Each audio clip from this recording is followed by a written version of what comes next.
Welcome viewers, this is Daily Politics on Trust TV. I am Hamza Idris. Welcome back. We still have in the studio Dr. Umar Ardo, a chieftain of SDP and a former ally of President Buhari. We deliberately brought him today because he has a lot to share with us. Were you at the Eagle Square? Let's start from that, Doctor. No, I wasn't. Why? I wasn't invited, so I don't want to get crushed in anything that I was not invited. Buhari did not invite you to accompany him to hand over?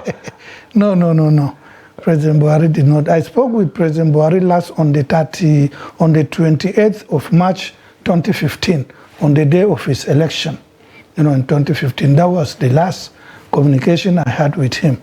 Nothing more since then? Nothing more, in spite of the fact that I initiated his fourth contest. We are going there maybe later. What is your take on the handing over between former President Buhari and President Tinubu?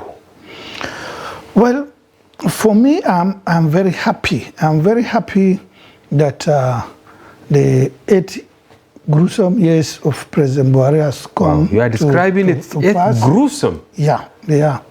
For me, in my state, in the country generally, and especially peoples of northern Nigeria, and as a Fulani man.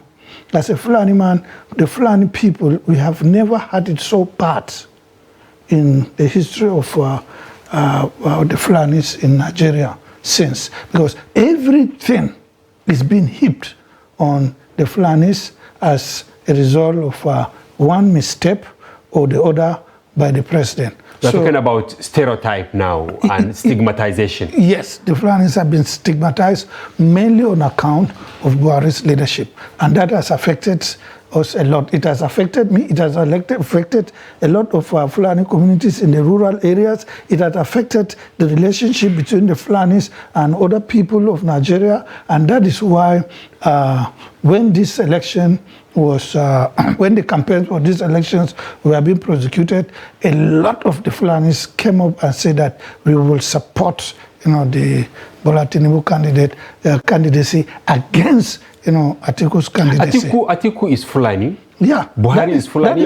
Fulani. That is the reason why I'm saying that in order not to suffer, what happened during the Buhari period, the Fulanis, majority of them deliberately decided to pitch their tent with Bola Tinubu, who is not a Fulani man, against a Fulani man, Atiku, because they don't want to, inherit a carryover of what happened, to them on their Fulani leadership. Is it that they have this feeling that Atiku will not be anything different from Buhari?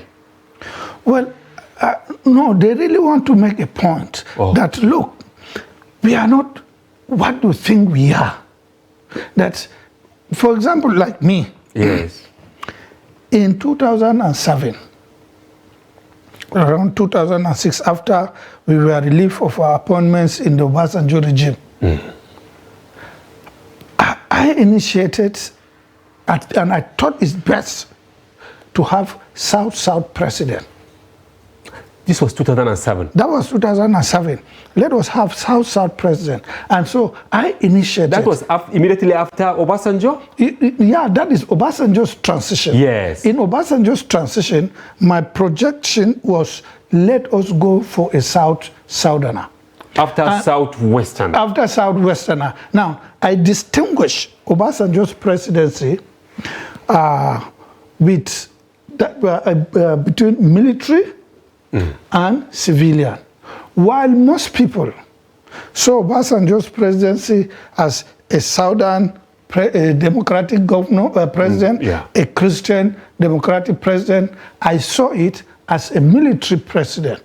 Wow. That the military came, took over power, committed a lot of atrocities, and these atrocities resulted into serious political problems for the country, especially with regards to June 12th. And so in order to resolve the problems that they created, they now brought in their own military man, Obasanjo, from the Southwest, and then a Christian. I was saying to our northerners especially, is that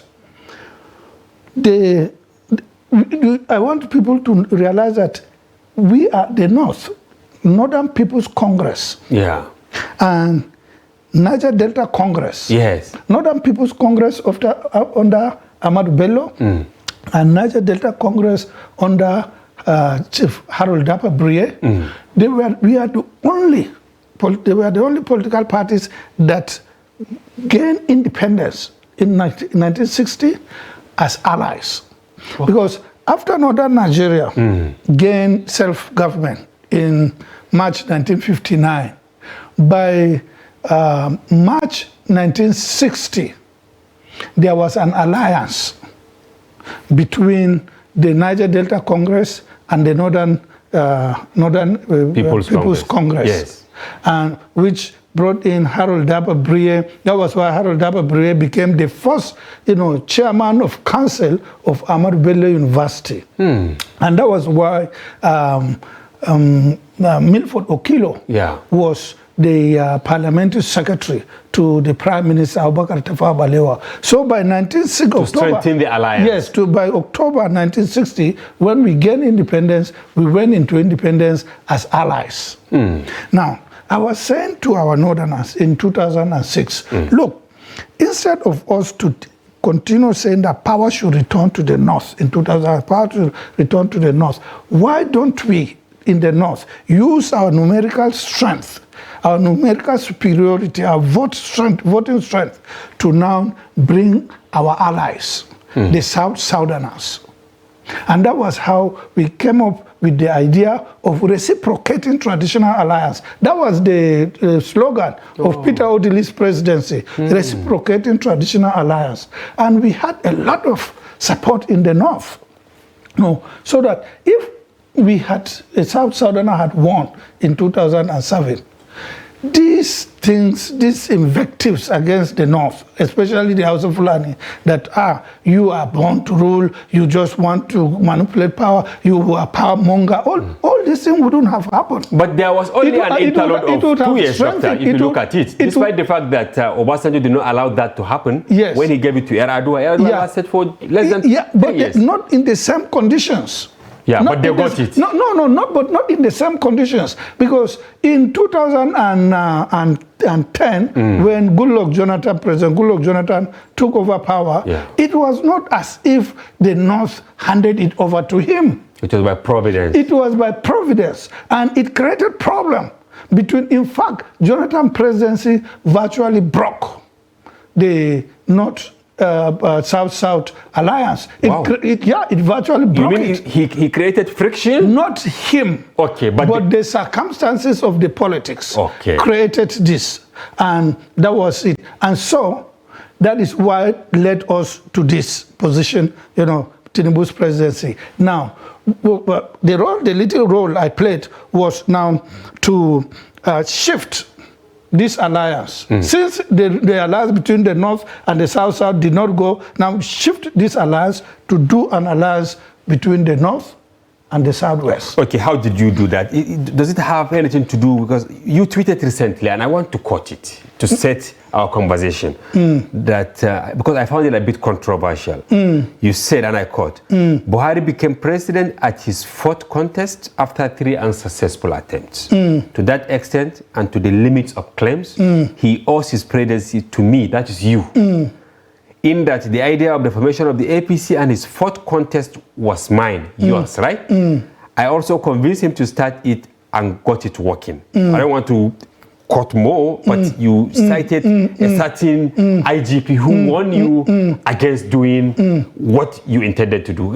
Can you shed more light on this vis-a-vis the foundation you laid on the collapsed alliance between the North and South-South?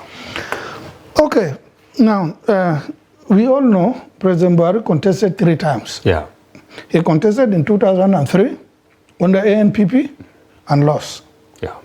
He contested in 2007, still under NPP, and lost. And then he now left ANPP and contested and formed a new political party, CPC, and contested under CPC. Which was formed by Senator Rufai Hanga. We had him 3 days ago. Well, whatever it is but what President Buhari told me was that those responsible for the formation of CPC, he said that after his second contest in 2007, he brought in his people and said to them that it's over for me. I will not contest again. He told them. Then he said that 12 people came to him later, led by Nasir El-Rufai, the former Kaduna State governor, and Jana Jafaru Issa, a former military governor to Kaduna State.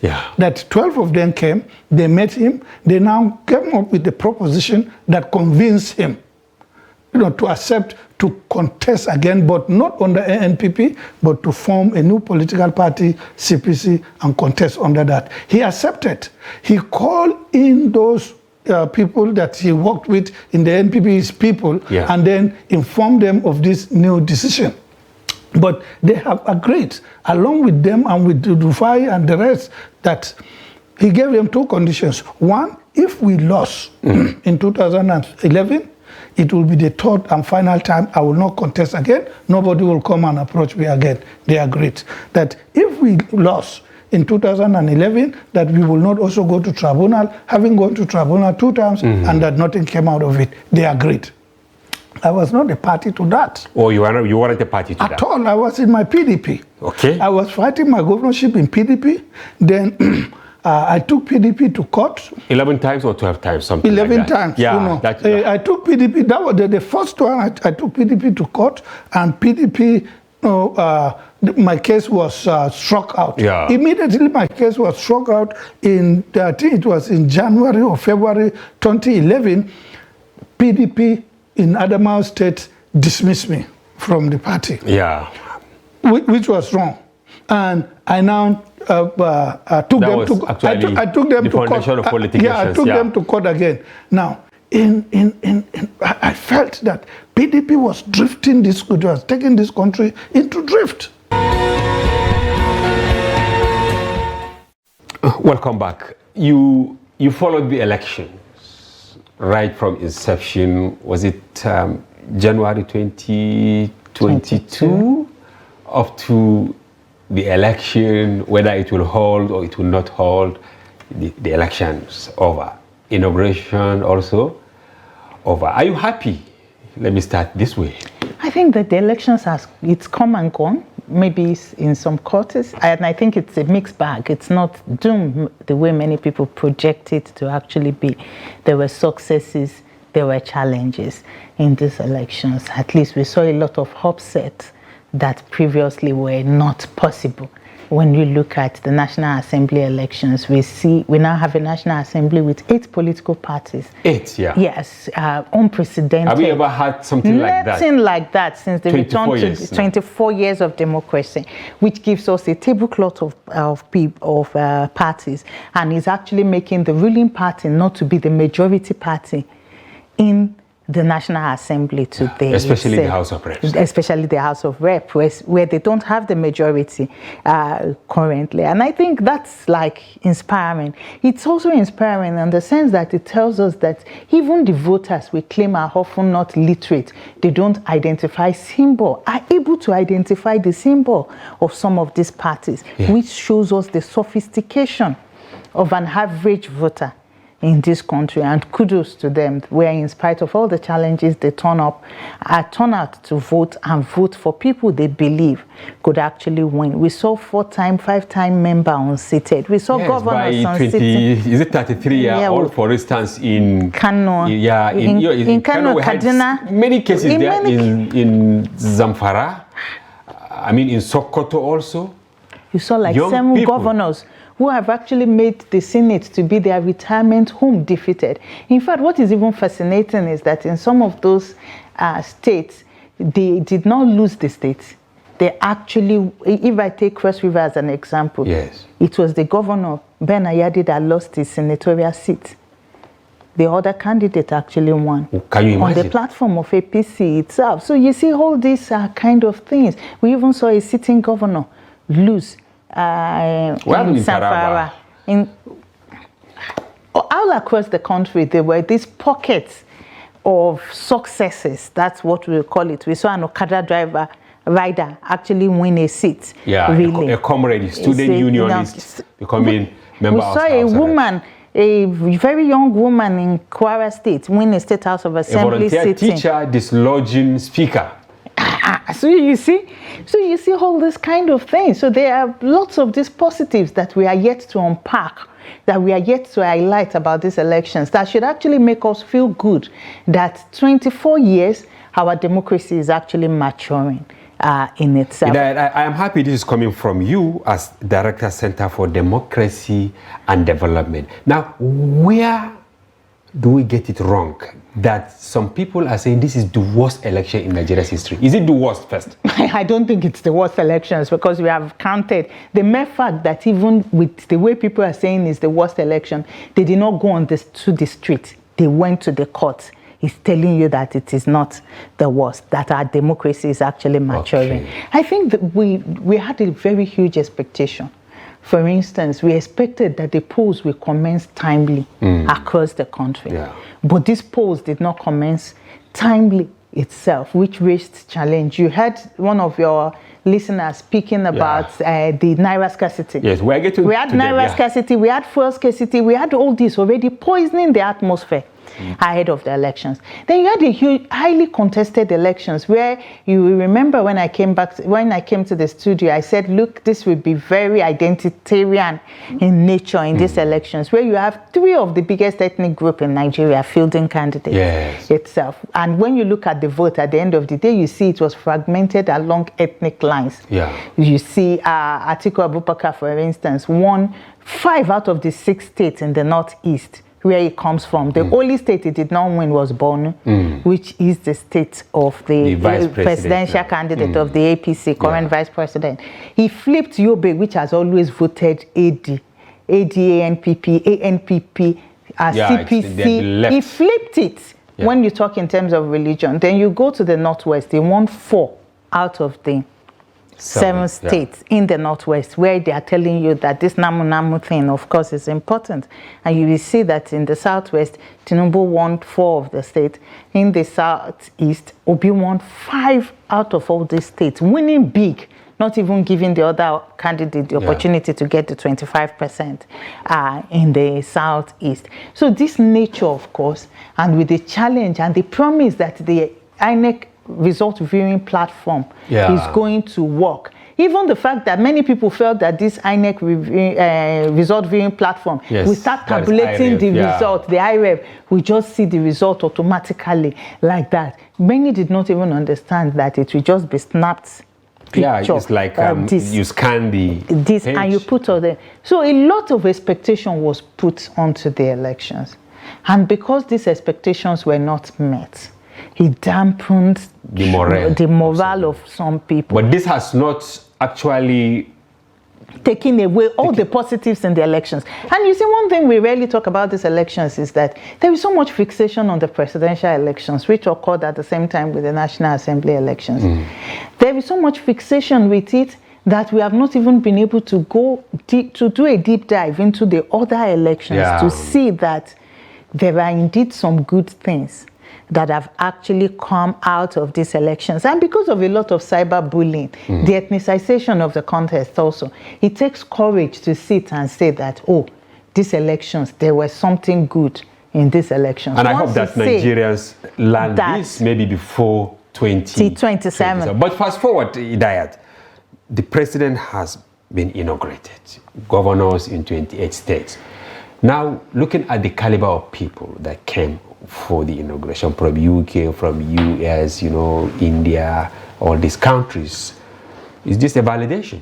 I think it is. I think yesterday, I think after the elections is over, we are now in the business of governance, really, and all patriotic Nigeria should actually focus on governance, how it will deliver to us, while we continue to keep an eye on what is happening in the judiciary, because it's part of electoral justice to pursue justice till the end. So but a new government has come into place, and you can see that the president of the United States of America, Joe Biden, actually issued a statement yesterday to congratulate the new president, Bola Ahmed Tinubu. Yes. And he actually has sent the biggest delegation since his assumption of office, a 10-man delegation for this. Compared to the one he sent to any other country for this inauguration, which I think is big. The King, Prime Minister Rishi Sunak, the King Charles also has sent congratulatory messages. You saw that India was actually represented by their defense minister itself. Most of our West African neighbors were present for the inauguration, really, which talks really about, look, this is Nigeria. Nigeria is really important for the world. Nigeria is not just important for Africa, it's important for the world. And I think as a nation, we will keep keeping our eyes on what is happening in the judiciary, because we will not at any point take away people's right to pursue justice, electoral justice. I saw some postings on Twitter, Instagram.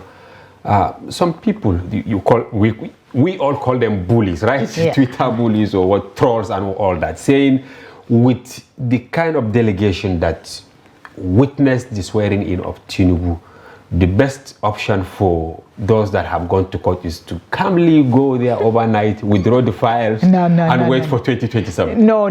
That will mount. That is denying people of justice. And at no time should we say that people should not pursue justice. They have to pursue justice because it also gives room for closure. It's most times in the world. In fact, if you look at most of the countries where we have had challenges, in West Africa in particular, it's all been as a result of fractious elections and where they feel that justice was not actually served. So if you look at the Francophone system, once they go to the elections, once elections are held, they will be validated by the Constitutional Court. Once a win is validated by the Constitutional Court, that is the end. So what we are witnessing in Nigeria is not actually strange. It's not strange. So we are waiting to ensure. It's not strange, actually. This is not the first time, with the exception of 2015. Every election, when President Goodluck Jonathan did not challenge the elections in court, every election since 1999 has actually been challenged in court. Olufalaye and Obasanjo, Buhari and Obasanjo, Buhari and Yar'Adua, then from Buhari and Yar'Adua, Buhari and Jonathan, then none. Then in 2019 we had Buhari and Atiku Abubakar, and it's not. And now we have Buhari.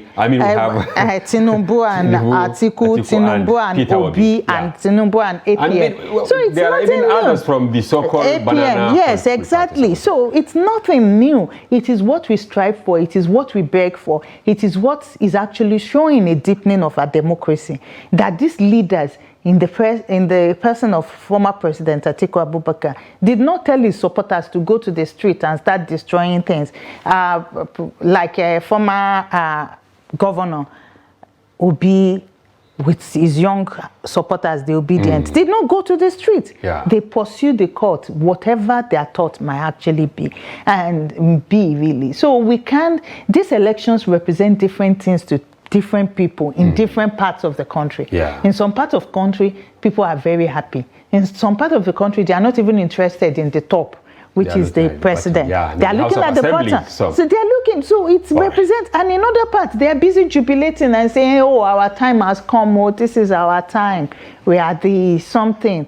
And we really have to take the elections one after the other. So if you look at the governorship elections, for instance, and you even look at the violence compared to the presidential elections, they are not. There is progress. Welcome back. If you are just joining, you are watching Daily Politics on Trust TV. Do well to follow us across all our social platforms on Facebook, Instagram, and watch us live on YouTube. Still have in the studio Dr. Hakim Baba Ahmed, retired Permanent Secretary and Director of Advocacy, Northern Elders Forum. Welcome back. Thank you. You were actually maybe reading another speech that Tinubu ought to have read, authored by you. Well, but I found it curious because as Director of Advocacy, Northern Elders Forum, you didn't mention anything about the North or the South in your speech. Why? In a way, I did, without necessarily making reference to the North and South. There were area parts of the speech that emphasized that the need for inclusion will be addressed. The emphasis on doing justice to all parts of the country. And a key part of that speech said, this administration has no favorites and no enemies in the speech. And it was a very important part of the speech. He has no favorites. Is it that the previous administration had favorites of sorts? Well, I think that is what President Buhari tried to capture in that borrowed comment he made, where he said, we belong to everybody and we belong to nobody. But was it actually what he displayed during those 8 years? He belonged to nobody and he belonged to everyone? Well, he certainly didn't belong to anybody. Oh my I don't every other person was a victim. I don't think, I think he made everyone a victim. Except maybe a handful of people around him. But that's, the real issue is that the kind of leader we need now is the kind of leader who will reintegrate the country. Okay. Who would be everybody's president. Who would say, look, it doesn't matter whether you voted for me or not. I'm your president. Not the 5%. Yes. No, I hope Tinubu never says that kind of thing. All right. Southeast gave me only 5%. Yes. So the worst possible thing is he gave them a lot. He gave the Southeast a lot more than 5%. Okay. But the one they remember is not the second night the bridge. It's not all the things that he has done in the Southeast. They remember that comment about 5%. Politicians don't say that kind of thing. If other people had become governors, presidents, they won't go around look at these stupid people, look at the little votes they gave me. He is now president of Nigerians. There are parts of Nigeria that voted, he gave me huge millions of votes. And there are parts of Nigeria where I think in the entire Southeast, I don't know what he got, 100,000 votes, if you put them together. So what is your position? What is the position of the Northern elders on the equation now? Because it's like there is serious debate, especially in relation to the National Assembly. Where do you belong?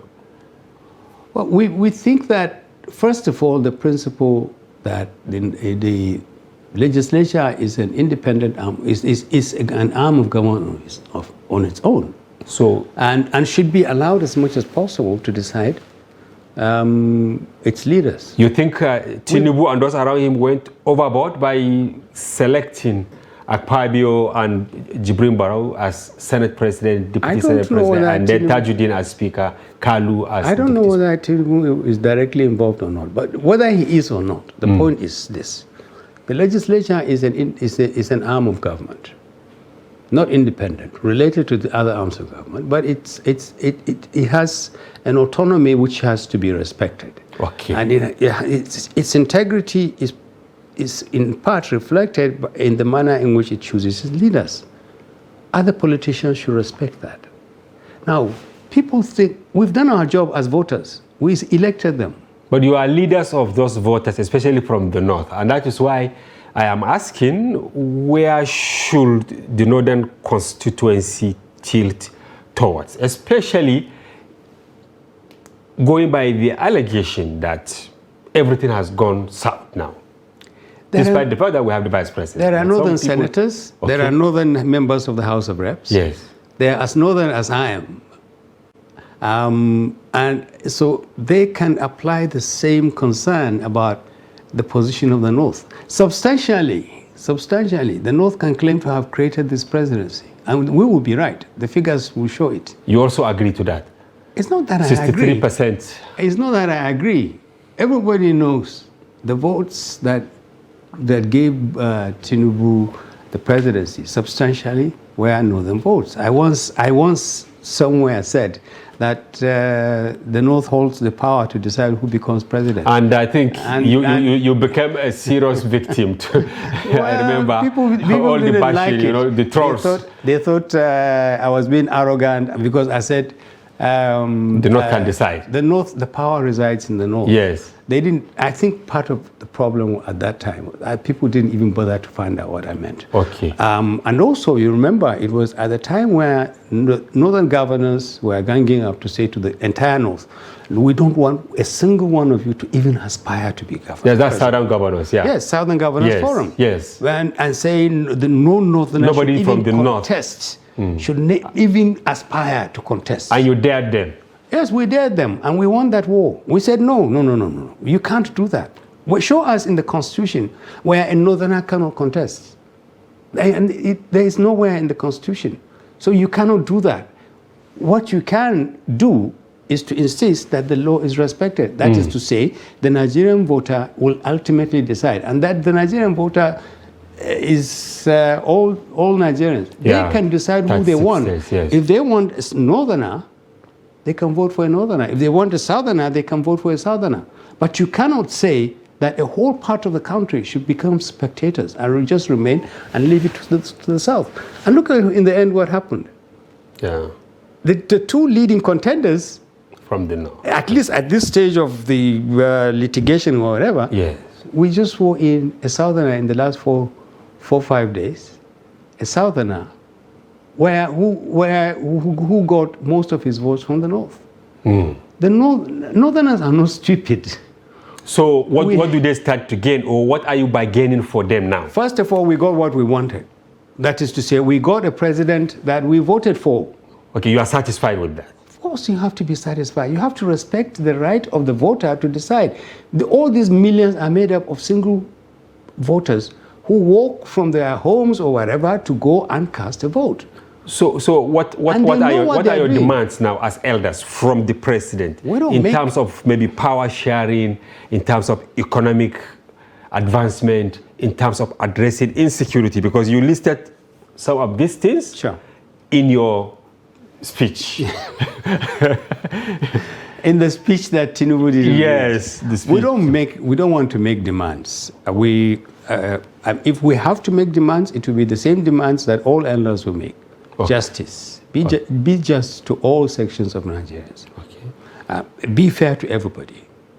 Those who voted for you, those who didn't vote for you, are all Nigerians. They were exercising their rights to vote for you or to vote for somebody else. So no section of the country should pay a price for not voting for you. That's the first thing. Okay. The second thing is that we, in the Northern Elders Forum, our position is that we will support President Tinubu. Okay, you have resolved to support President We Tinubu. released a statement congratulating him and saying we will work with him. There's no reason why we shouldn't. He's the President of the Federal Republic of Nigeria as we speak. But in the event he attempts to boycott the North, what do you think will happen? Well, we hope he would not. And we believe that... Because this is the fear, honestly, that many people are entertaining. And that is why a section of the North is insisting of having leadership of the National Assembly, both the Senate President and the Speaker. And I don't know why they are entertaining that fear.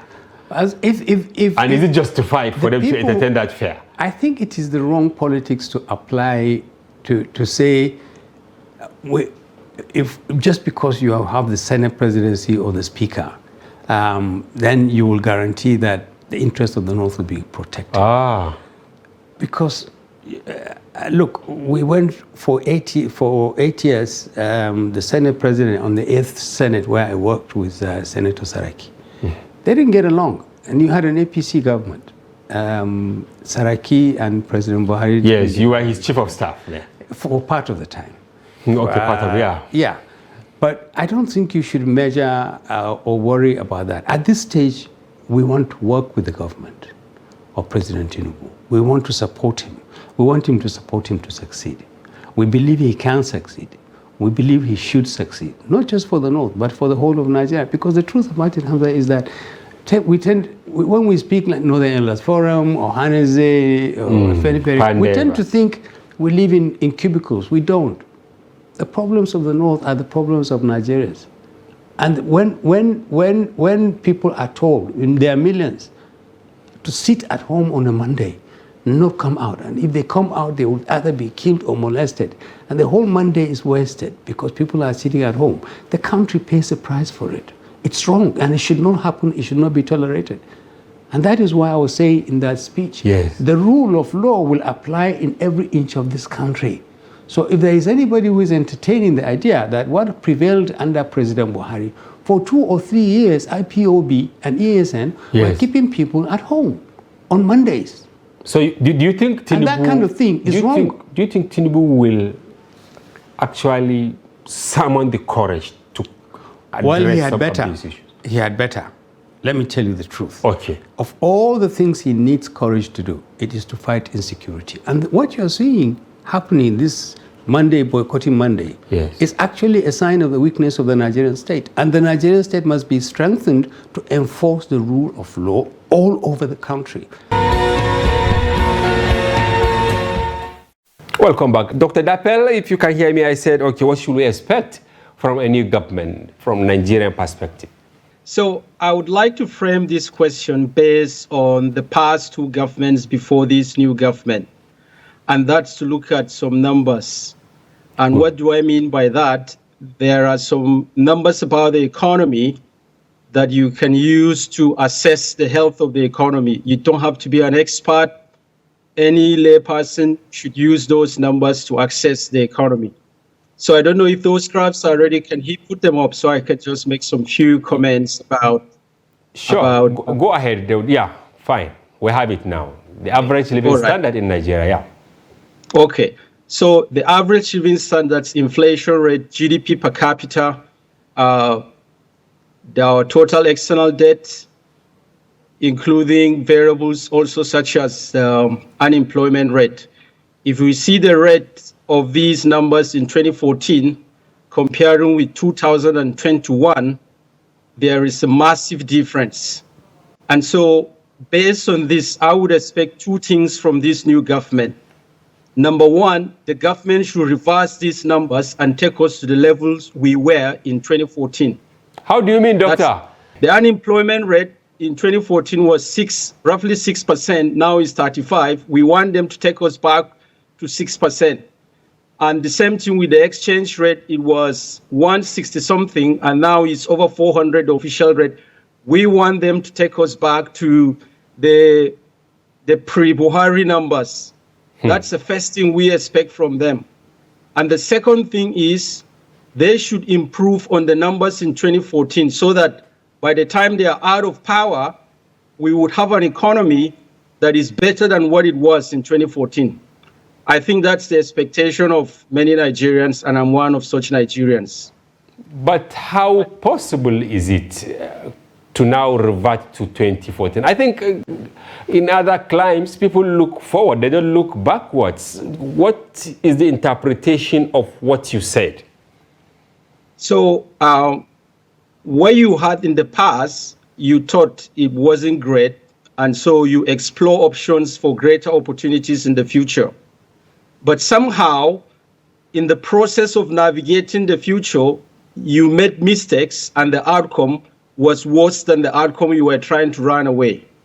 So the best thing to do is to find out what was wrong and try to redirect your path to get a better economy. But no matter what will happen, if this government wants to perform, it has to follow through that path, because that's the only path that will take the economy to where. Because if you want to give Nigerians better economy, you have to pass through these numbers by bringing them down.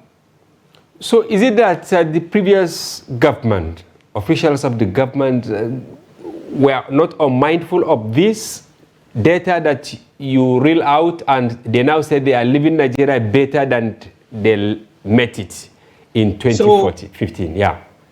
So there is one thing, there are 2 things here. One is numbers, and second is politicians. Okay. Politicians can lie, but numbers do not. Facts that are unvarnished, they don't lie. And we try to rely on facts. And the thing is, when researchers focus on facts, sometimes it's favored the governments in power, and they praise what you say. And when the facts are against their expectations, they see you as a critic or a doomsayer. Yeah. So, but these are numbers and they're undisputed. Now, what lesson do you think President Tinubu should learn? Is it that the previous government did not get it right at the initial stage, or they deliberately allowed things the way they went throughout the 8-year administration? So let me share my perspective here on why the economy went off the rails from 2014. There were some mistakes made, right? Okay. But these mistakes, they precipitated a problem that were beyond the powers of the president. So one of such mistakes was, how do we respond to changes in oil price?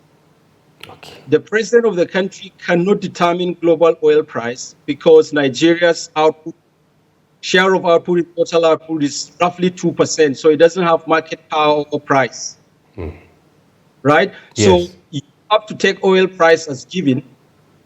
The price of oil, Nigerian economy has been riding off the back of it for decades. So whatever happens to the price of the oil is transmitted into the economy directly. But how we respond to that either diminishes the problem or amplifies the problem. And in 2015, 2016, the way we responded to crashing oil prices precipitated the problem, and we're still struggling to break free from that deadlock. Yeah. Now, is it that oil is the determinant of how Nigeria's economy will fare, or there are other variables before we go deep into the arithmetics of oil politics? Yeah, there are two things. The oil price, that's number one. And number two are the leaders who are the custodians of the oil wealth. Okay. The oil wealth belongs to the entire country, but the leaders that we elect and those that are appointed into government offices as bureaucrats, they are in charge of our national resources. So if they manage it very well, we would see changes. If they don't, we will still see changes that are unexpected. So is it that the previous government did not manage the issues around the oil very well that we got to where we are now? Yeah, so in fairness, so let me share some facts here that may appear contradictory. First, the president, when the price of oil crashed and he took over power, he initiated a foreign exchange rate policy that was not helpful. Okay. Because he shut access to foreign currency and activated capital control, so it became difficult for Nigerians to access Forex, even within the country and outside the country. Thousands of industries shut down because they couldn't access factors of production like raw materials from abroad and capital goods. And these companies, they shutted down thousands of jobs and they left the country. That's one. But in fairness to the president, relationship with the rest of the world. Wow. Because money stolen through corruption in Naira were being converted to the dollar for onward movement to overseas. And so when he blocked the access to the dollar, those monies were forced to remain in the country. Yeah. But how they went about it was devastating and not helpful to the economy. And this is what I think. Had the government at the time of taking power in 2015 assemble a team of people and, have collaboration with those in the outgoing government and head to Washington direct to the IMF, the World Bank, and say, give us emergency loan, replenish our depleted reserves to defend our currency before we face the pieces of the day. That may have averted Nigeria's two recessions, and also the Naira would have been shielded from the crash it is going through. That's what I think. All right. I'm going to put two questions in one, and I don't know how we are going to answer them. Now, just yesterday, oil subsidy has been removed. Is it really a step in the right direction? And then the price they put, even though they say it will keep fluctuating depending on market forces, but now people are buying at NNPC outlets from 530 upwards. If you go to other independent marketers, you can buy it up to 600. We're talking about in Abuja and environs. But if you go up north, maybe Maiduguri, or you go Sokoto, only God knows how much you will buy a liter. Now, is this a step in the right direction? I will not stand on the fence on this one. I'm a big fan of subsidy removal, but I'm not a fan at all of how it is being removed in the Nigerian context. Okay. So why do I support the removal? Subsidy regime in Nigeria, corruption has been the hallmark of it. And removal of it will quash the avenue for government and its officials to fleece the Nigerian people through the oil industry. So removing it, it's the best option. In fact, there was a story, three of us, we published a paper, but substantial part of the work came from Dr. Babatunde Omotosho. He's currently a principal economist at the CBN. In fact, part of what he did won awards at the University of Glasgow as the best thesis. So the facts that are contained, they are very reliable. And the conclusion from this story was that whether you take the subsidy or you don't, it doesn't have significant change on our inflation rate, on our output, or our exchange rate, and many other variables. So, but if corruption fits through that, then why not take it off? And why do I say I'm a bad fan of subsidy removal approach that the Nigerian government is putting forward? Now, no buyer wants to pay higher price for the same product. No buyer. So Nigerians believe once the subsidy is removed, it will trigger up prices of many goods and services. Yeah. And they want to pay for that because the petroleum products, they are factors of production in the consumption of the production and consumption of other goods and services. Transportation, I don't know if you go to the barber, you will tell you if you're barbing with a generator, you pay this price. If you're barbing with a NEPA, you pay a lower price, and so on and so forth. You're traveling from Lagos, Kaduna to Abuja, you pay different fares in periods when the pump price is high and low. So that's the fear of Nigerians and is roundedly justified. So the best way to remove the subsidy, in my view, is to improve our power sector and improve our transport sector so that when the subsidy is removed, there will be least reliance on generators to power businesses, and therefore you've taken off the cost of production coming from the subsidy removal. Welcome back. Alhaji Musa Ameti, I think I should start with you as the president of Nigeria Association of Auctioneers. Yeah. How did you receive the inauguration of President Bola Tinubu? And also, it's a double-barrel question, his first step, the decision he has taken on petroleum. So, I would like to welcome our viewers to this important program. And Alhamdulillah, so far so good. And on the inauguration, we've congratulated the President, Alhaji Bola Tinubu, on several occasions, on or before the... Okay, since he won the election. Since he won the election, we've been talking about his leadership qualities, and we welcome him to the field. And a rough one indeed, right? A rough one indeed. We are all Nigerians, so we know what our country is. And as you said, the first step, they said first cut is the deepest. And okay. And this issue of, I'm sure you want to talk about the issue of subsidy and so. Yeah, subsidy removal. Subsidy now a liter 530. I don't know how much is it in Bauchi or in Maiduguri. Some said 700 and all. Sure, I wouldn't want to talk about maybe other places. Yes. Let me talk about where I reside, and that is the FCT. I have not gone to take fuel since this brouhaha has started, so I wouldn't want to comment on how much a liter is in the filling stations. But what I discovered recently, yesterday and today, the queue has reduced drastically, unlike the first day that the new system was announced. So for that reason, I think the euphoria will go away if we are patient, and if you don't travel out of this country, you wouldn't know what it is. Okay. So to be very frank with you, I don't want to say that we are having it so cheap and so easy. Okay. But when you travel out of, just go to places like our neighboring countries like Niger, Cameroon, Chad, Benin, and all Ghana. these things. Go and find out. Sometimes it's even better for you to go and buy the fuel in black market than to go and buy it in the filling station, because in neighboring countries. In neighboring countries, because mostly the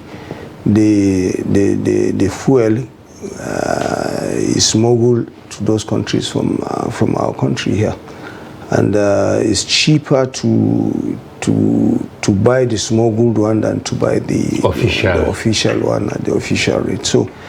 But to Nigerians, it's a new thing, mostly to those that don't travel out of this country. But I can tell you that if you are used to traveling out of this country, you know that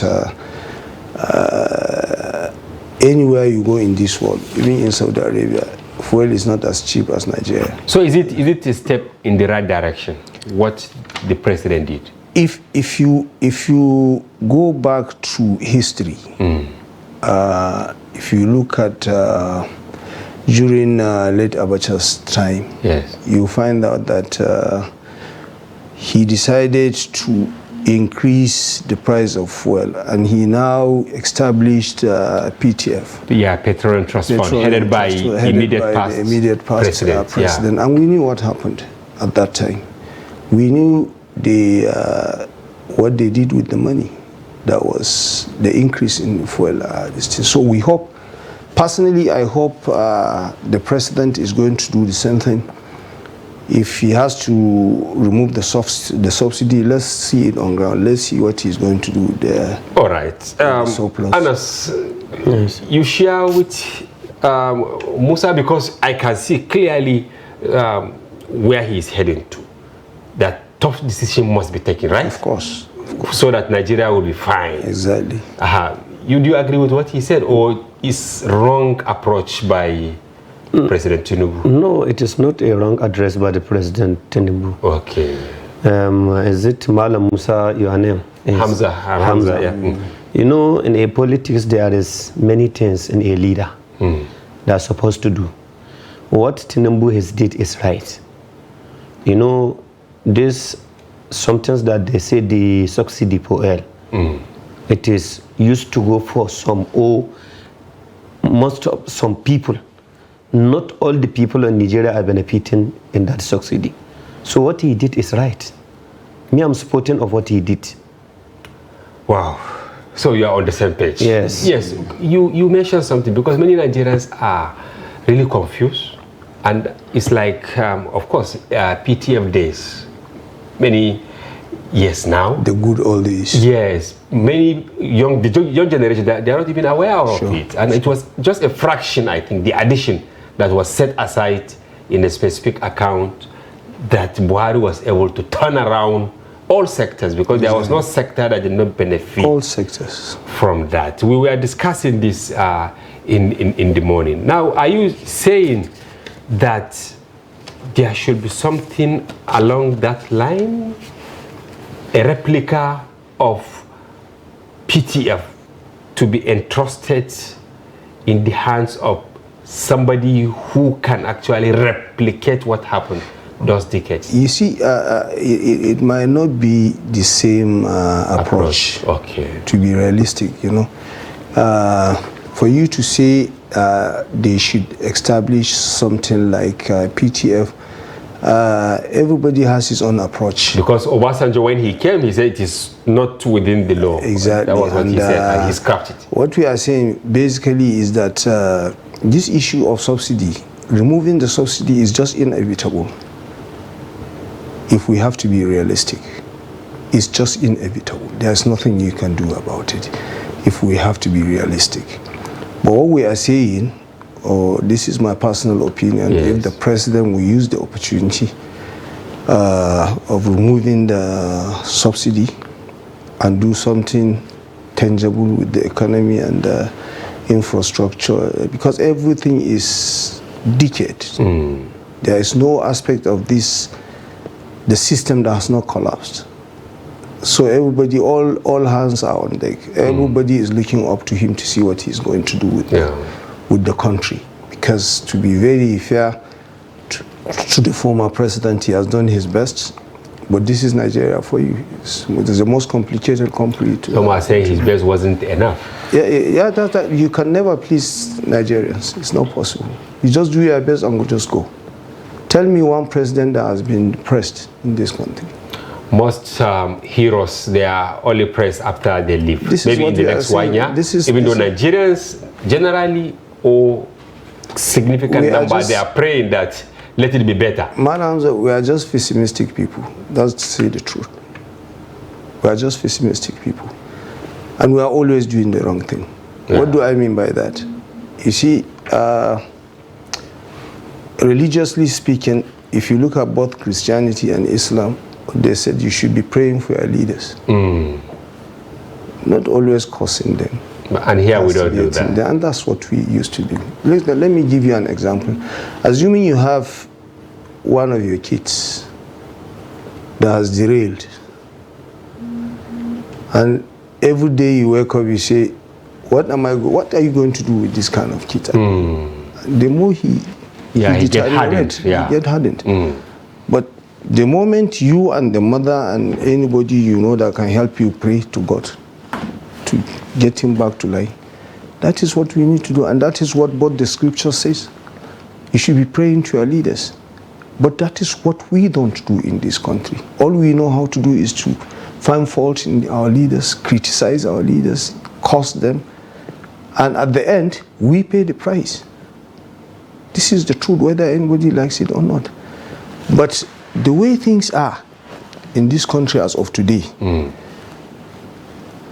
if you have to get it right, you have to step on toes. And like my brother here said, when you talk about the subsidy, it's a scam.